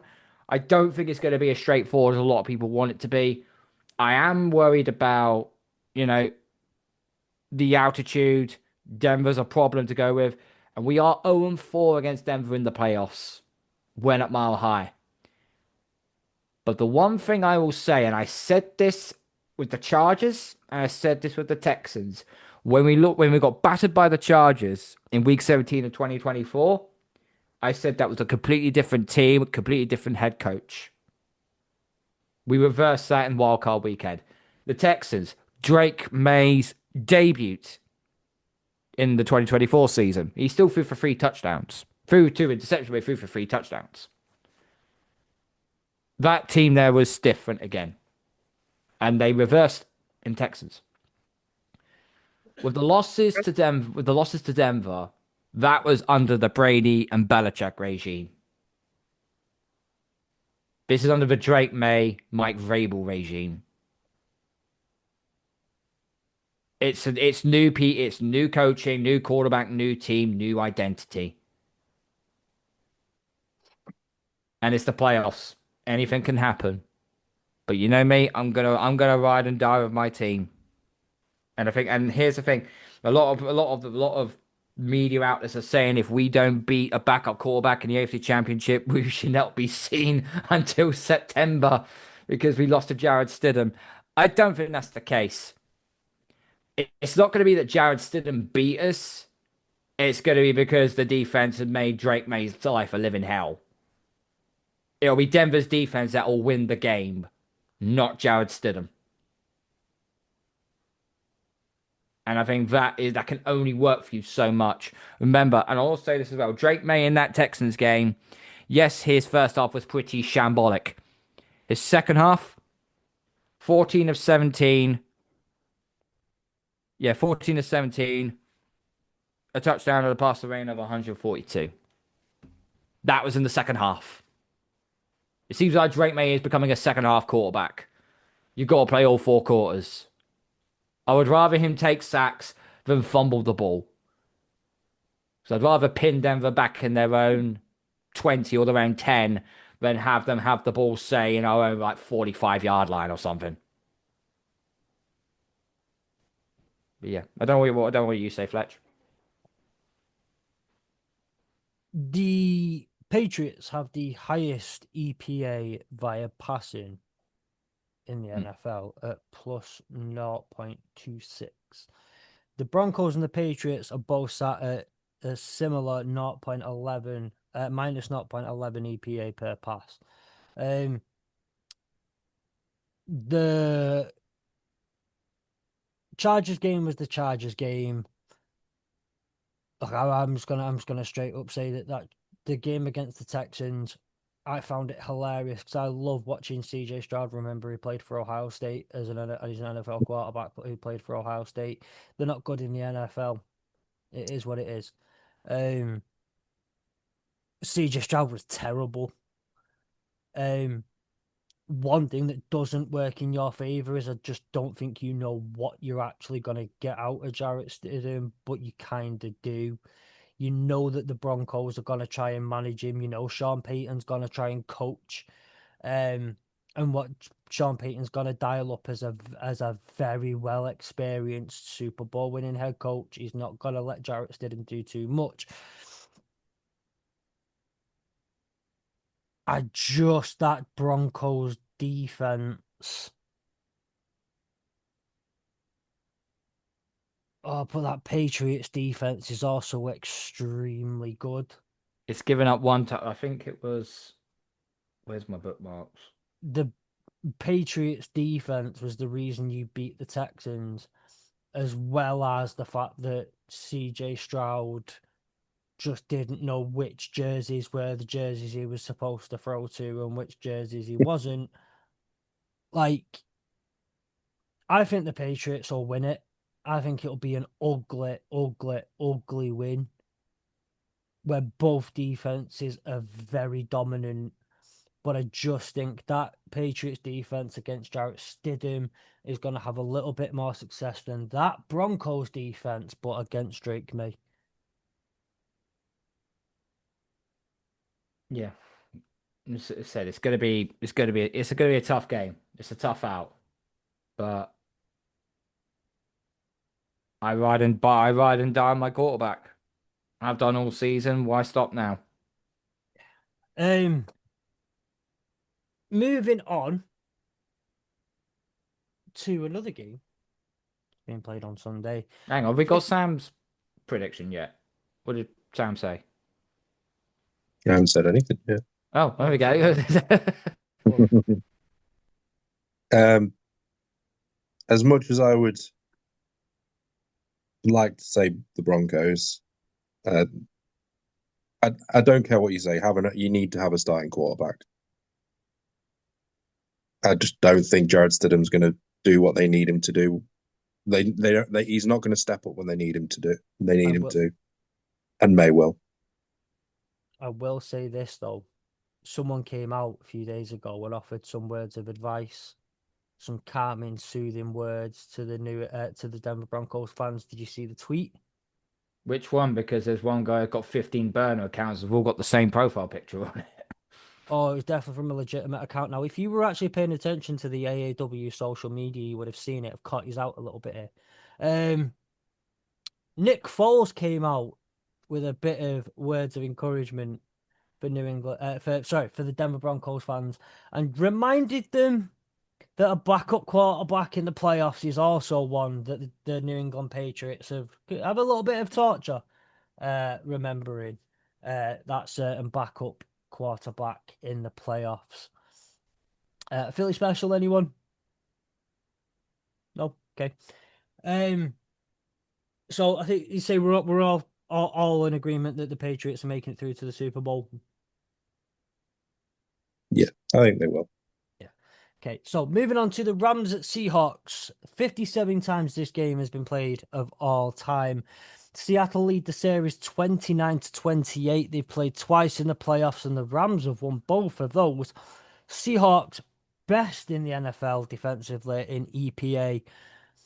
Rams are third in the league offensively in EPA. this is going to be Rams offense, the Seahawks defense, and see what that offense can do against your defense. But it's primarily going to come down to it. It's going to be that the Rams offense and defense, and it surely it is so. I think that's a bit of a disservice to our defense, because I think our defense has been, although we give up a lot of yards, we are still one of the best in terms of scoring defenses or allowing points. I know it hasn't been great second half of the season, but you look at that Bears game, and I think partially, I mean, the last two games, I think, Stafford's not been right. He's been in a little bit of bad form. And the defense has stepped up and made the plays that we needed them to. Cam Curl with the interception, Kobe Durant with two against the Bears. That front line is a wrecking machine. I just think that this is, I said this on the Across the Pod. I think, this game is going to be so tight that it'll be down to who makes the fewest mistakes on the day, because the one of the big things that happens between us and the Seahawks is we're so evenly matched that it always comes down to one singular play or one dumb decision that changes the game. And when we lost them in the regular season, we were 31-17 up or something ridiculous like that, and we allowed them back into the game. We allowed them a stupid special teams touchdown, and then made far too many mistakes on defense. And I don't think that will happen again. I don't think McVay will allow that to happen again. But I just think that if we can prevent, I think losing Zach Charbonnet is huge. And if we can stop Kenneth Walker running the ball, if we can basically just make sure we don't allow Rashid Shaheed to have anything in terms of returning attempts, I think it will, if we can force it into Sam Darnold's hands, as we've seen inevitably in every game that he's played against us, he will make mistakes under pressure. And that's what we need. So I think if we allow the Seahawks to develop a running game, if we allow them to get special plays, their special teams, touchdowns or even just great yardage, I think it flips the game. But that being said, I mean, our offense is fantastic when it works. I just really would quite like McVay to use the running game a bit more and to use the 13 personnel a bit more, because we have not really used it in the last couple of games. But, veteran quarterback, he's been in this position before. He knows what to do. Just to go and do it. Would you class the win over the Bears last week, because you only won 2017, you had to go to overtime to get the win? Do you factor the weather as a reason why you struggled in that game? Or was it more of a case of the Bears defense decided to show up for a change? I think it was a bit of both. I think, that the weather certainly didn't help, and it didn't help Matthew Stafford at all. I think, the moment they started putting pressure onto Stafford, I mean, I think there was two plays where they showed blitz and managed to hit Stafford, and I think that had quite an impact in that game. But I also think that, cold weather's never been good for the Rams. The stats are pretty much against him. And I know Matthew Stafford has played in Detroit, but realistically, he's played in a dome in Detroit. So it's not the same. But I do think it played a massive part. But I also think if you look at the way that both of our games have gone in the playoffs, Panthers and Bears, we've started relatively well. We've then spent 2 quarters, 2.5 quarters fanning about, and then we've finished the game off. And our ability to stay within the game, lean on the defense when we need to, put up the points when we need to, has kind of resulted in us winning games. And I think that I don't think we'll get the same luxury as we would at the Seahawks, but I also think at the same time we'll keep the game relatively close. And I think as long as that game stays close, and as long as we don't allow explosive plays like the Rashid Shaheed touchdown off special teams, I think we'll stay in this game, and I think we could then go on to win it. You know, sometimes as well, I think the big thing about these games is experience helps in these situations, and Matthew Stafford's been in this situation before. He's won this game before. You know, Devontae Adams has been in these situations before. There's a number of players who have been in playoff games already this year, already in their careers, and I think that they've played relatively well in them. And I just think that'll be that'll be a factor. And I think if, I don't care what anyone says, and like I say, we talked on the across the pod, and the Seahawks fan, Josh, I think he's called. He said he wasn't worried about Sam Darnold's ability. Oblique. Well, I thought you were going to say oblique injury. Well, no, his ability within the game, and Oh, okay. I do, and I think that, and this is where I said it is, if they have to rely on Sam Darnold, I think that the last two games against us where there's been points where they had to rely on him, he made mistakes. We got four interceptions against him in the first game, and then two in the second game. So that's 6 in 2 games. That's not mentioned the fact that we also got, was it three interceptions against him against the Vikings? Yeah.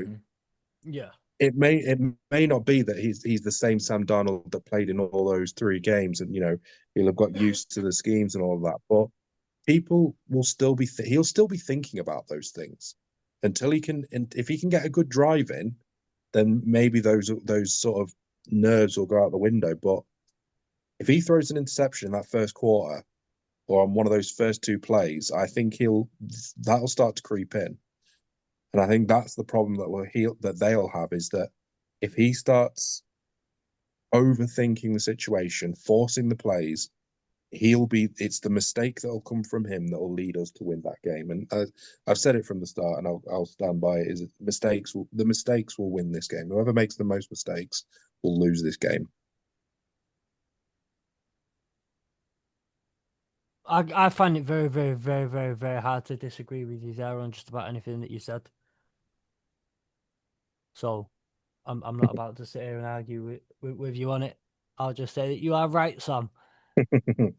I mean, I don't think it'll be a high scoring game.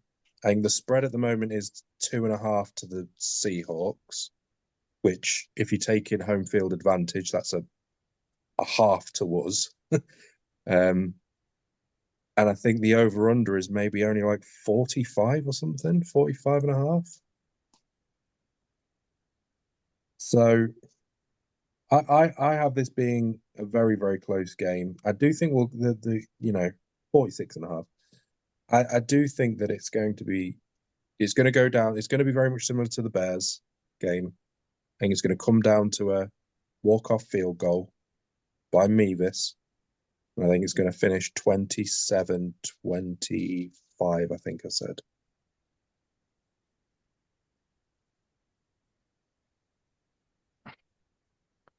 I'm not even gonna lie. I think the Seahawks just about take it. Fine. We're on our revenge tour. We've beaten the Panthers. We've now beaten the cold weather. and now, well, or you could say beaten Ben Johnson, because obviously what happened in the last game against the Lions. I tell you what, And if you'd have said last year, we're going on a revenge tour next year, we're going to go and beat the Panthers and we're going to beat the Bears, I'd have laughed at you and said, like, what kind of revenge tour is that? But welcome to the playoffs in 2025. No, I fully. I mean, the Seahawks, I think, are the best all-round team in terms of all phases. I don't think they're necessarily, they don't have the best quarterback. I don't think they have the best wide receiver core or the best running backs, but they're just good at everything. Yeah, that's fair. No, and I think that, I think it'll be a very close game. I think that it's just that I just think that I think our experience and knowledge of each other will be the reason why we beat them. But if it comes down to it, it will be a mistake. Mistake will cost the game. It's fair. It's probably going to come down to whoever has the ball last as well. Yeah. It's going to. It wouldn't You think surprise me if it went to overtime either. I can see that? What are you thinking, Carl? Finish us off. This is a game I really can't call. I really can't. The Rams do have a few ever deficiency on their special teams. I mean, you fired your special teams coordinator. I don't know how many weeks ago you fired him now, and there is still Or some struggles, which I know Mike McDonald is going to try and capitalize that because they've got one. They probably got one of the best kickoff. They probably got the best kickoff returner right now in the NFL in Rashid Shaheed. Um, this is going to come down to, for me, if the Rams do end up stopping the run, is Sam Darnold going to be strong enough and has the balls to actually, you know, get them down the field, get them to his main receivers, get them to his tight ends? He's going to need a lot of help in this game.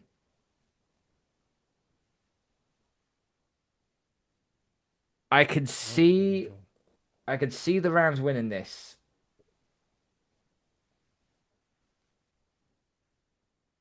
I'm going to stick with my gut and I'm going for the Rams. Although my heart wants me to take the Seahawks because Sam Darnold against the Patriots is like him seeing ghosts again. So that's the only thing I would say. But I think the one thing that I will say this year, and I've noticed it with a lot of different fan bases, is I think a lot of people would prefer not to play the Rams. I wonder And why. it's not because, well, I mean, obviously a very good team, but I think, when the Seahawks have such a good team, but I think it's the one Achilles heel for them is Sam Darnold. And I think it's much easier to win a game without a special teams, without other elements. I think it's very, although he's done it all year and they've finished 14 and 13, I do think it's very difficult to win crucial games without a leading like a top quarterback. I'll tell. I'll tell you the one thing that gets me for anything more, where it's Rams over Seahawks. Well, a couple of things. Is one, the quarterback in general.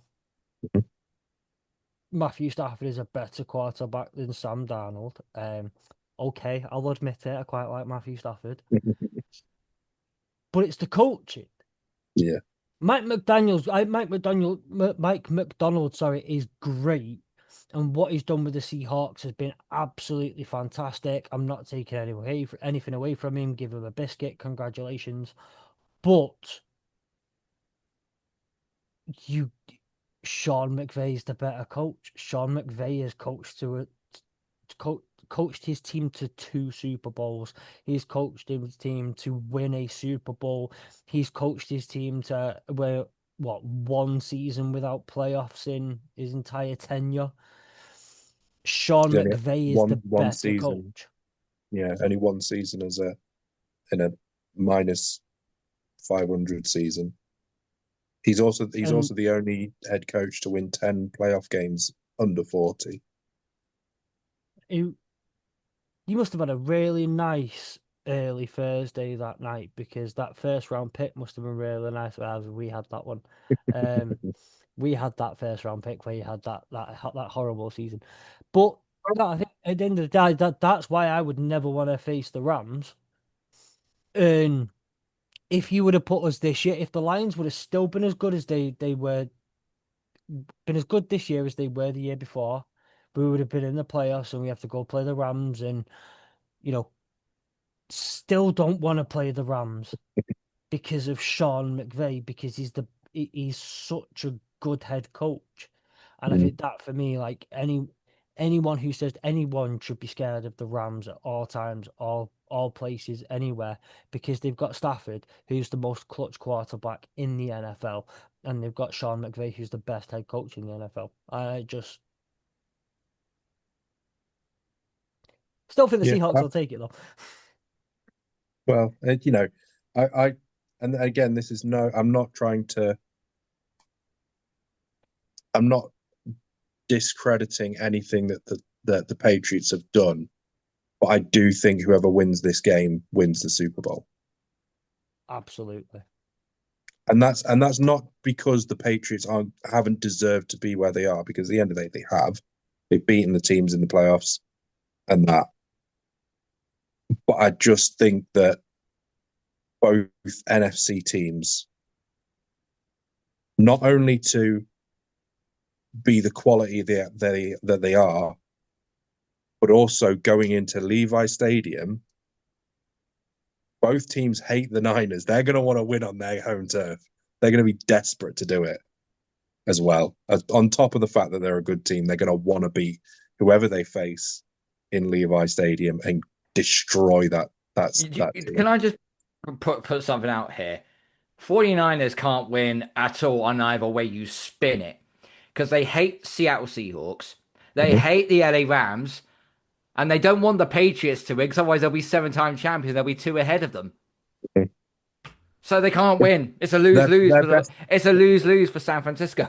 their best option is that the Broncos make it and win No, the best way to do it is, do you know that power plant over the other road, which is it. apparently causing their injuries? It blows up and it takes out Levi Stadium with it. Yeah.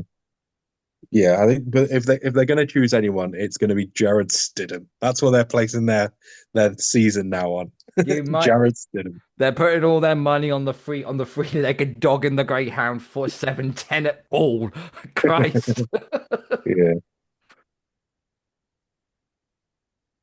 but no, I think it's whoever, for me, it's whoever wins that game. But again, there is an element of bias in that. Both teams are NFC West, and I think it's the best division. So Well, I'll throw the only stat I will throw at you right now, and this isn't me being hyperbole here. When the Patriots have made the Super Bowl and they played an NFC West team, they've never lost. They that beat the that's they that beat the that Rams is twice. It's the same with the. Yeah, and you're going to turn around and say that's a long time ago. So was our 0-4 record against Denver again with Brady and Belichick. It's a new yeah. But team. I've got you to win that game. So Yeah. I just think it's also a fact that I just you think you've never lost I you've just never think lost in because the of Super Brady and Bowl in a Belichick. game of 60 minutes on a one-off game for the Super Bowl, I don't think it's going to be as cut and dry as everyone wants Oh, to make it out it'll to never be. it'll never be. It's never an easy game. If I'm putting my money on anyone, it's an NFC West team to win. That's all. Just based on the season, based on the quality of the team as a whole. That's who. I'm not saying that. I'm not saying the Patriots are completely unable to win that game. All it takes is one. If you take, I would say if you take Matthew Stafford, if Stafford doesn't, can't play, I think we're screwed personally, because then Who's your- because then we Hang have on, then we have to rely. isn't Jimmy Garoppolo your backup? He's not been available, so it would have to be Stetson Bennett. Oh fuck me sideways. It would likely be Jimmy Garoppolo. Otherwise, it would I mean, be. actually, to be fair, Stetson Bennett sounds a lot better than our backup, Josh Dobbs. I mean, that's a Pastronaut. but yes. Put some respect on the Pastronaut, please. I mean, I think we've lost to Josh Dobbs. It wouldn't I surprise think me. he beat us when he was at the Cardinals. Could be wrong, but I think he He did. probably he probably He did did because play. that's what Josh Dobbs does. I'm gonna have to look it up. Yeah. Josh Dobbs versus LA Rams record. See what comes up.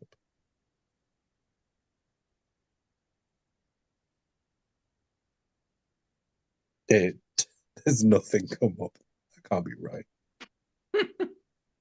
Right. We will update this on social media should we get the appropriate answer. We'll put it out on the AW_NFL. We have to call it a day. I am very, very tired.